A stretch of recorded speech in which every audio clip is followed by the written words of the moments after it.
ఏయ్ ఏంటది? అన్నయ్య సీమంత సారి పంపించాడు.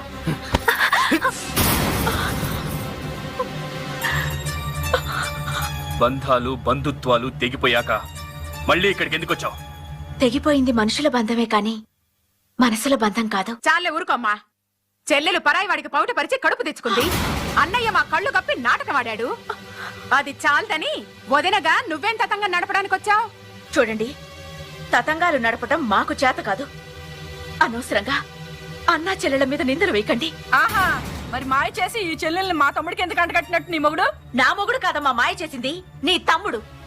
నేను అనాథని, నాకు దిక్కు లేదు అని ఆయన కాళ్ళు పట్టుకుంటే అయ్యో పాపని తన చెల్లెల్నిచ్చాడు. అంతేగాని నీ తమ్ముడు కుబేరుడని కాదు, తన చెల్లి కురూపి అని కాదు. కురూపి కాదు, వ్యభిచారి. నోర్మయ్యరా!